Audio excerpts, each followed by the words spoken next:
Good morning. Right now we're in CSB, IDF Room 123.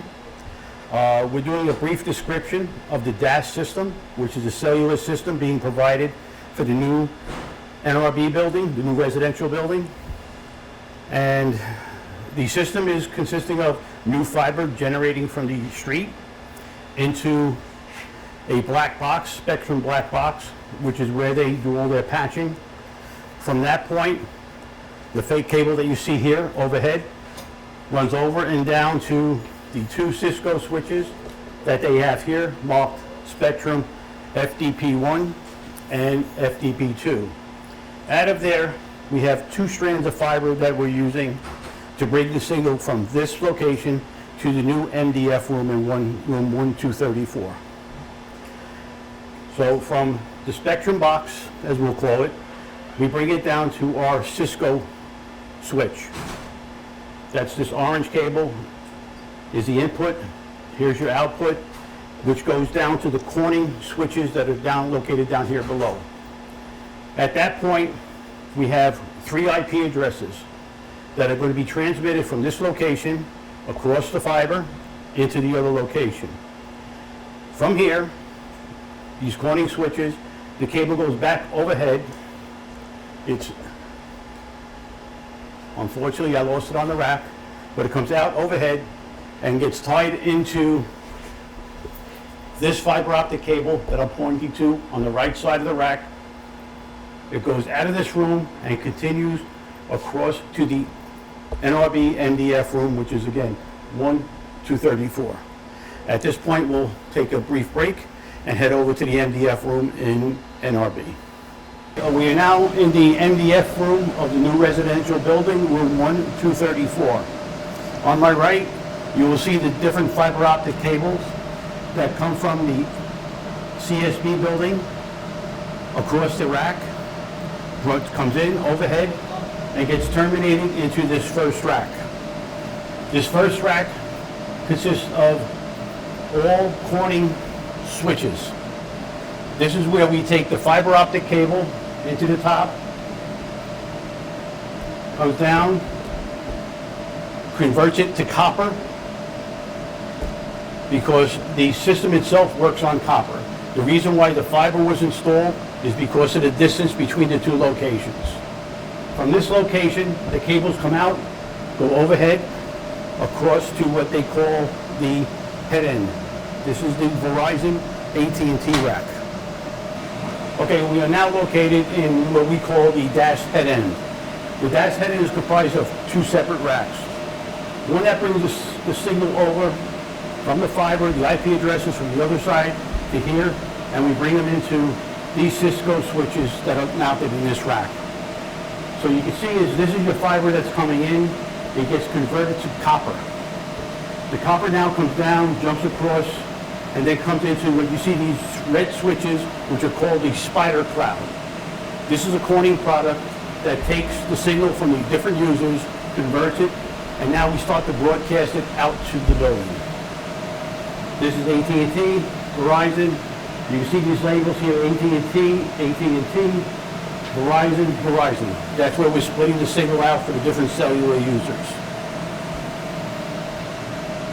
From there, we come out and we go to the different IDF rooms. In the IDF rooms, we're going to see some couplers and splitters and extenders would actually take the signal again and boost them out to the antennas on each floor.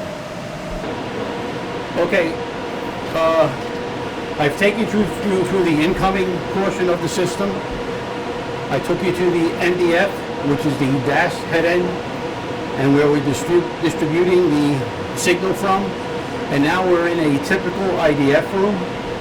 In each IDF room, you have a coupler and an extender.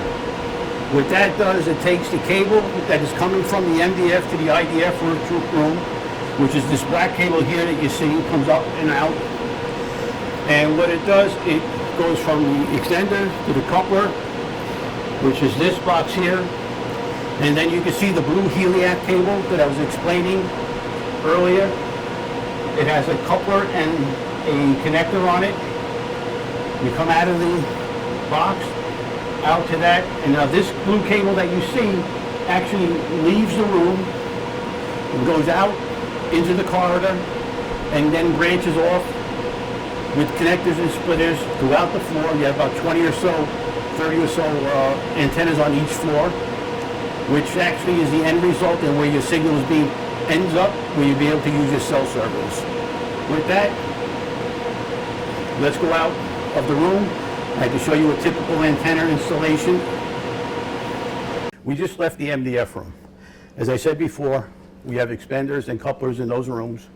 That the heliac, which is this blue cable that you see here, connected to the rack, gets terminated to a DAS antenna. The antenna is what's going to transmit the different cellular users' signals to the cell phone, so you will have cell service. There is no adjustment on these antennas, so there's really no maintenance or trying to explain how to maintain it, because it doesn't exist. So what happens is we bring the cable, and at different locations you'll see a fitting similar to this, which also would be opened on the other end, which is what we call a splicer or a coupler. That is, what we do is when we take two strands of the heliac cable, splice them together to continue a run. What I have in my hand here, again, as I mentioned before, this is actually a connector. This goes on the end of the heliac cable. The cable gets trimmed back about an inch, inch and a half. It's exposed as an insulation. You cut that back about a ½ inch off the end, which exposes a copper piece of metal. With that, you insert it into here, and there's a crimper. Again, this is a proprietary piece of equipment, and it's not something the maintenance people will do. It will be up to RF Solutions or the end user, either AT&T, Verizon, or someone else, to come out and make some adjustments. The reason being is once you add additional antennas, it changes your signal strength. If you change the signal strength, the system and your coverage might not be adequate, and you might drain it because you added another antenna in line. So once you put the connector on it, you would connect it to this antenna. This is a DAS antenna. Each antenna is tested. In addition to that, if you can look, there's a label on the side of the antenna, which gives you the designation of what it is and where it's tied into at the patch panel inside the closets. At that, that's the end of what we're going to be talking about today.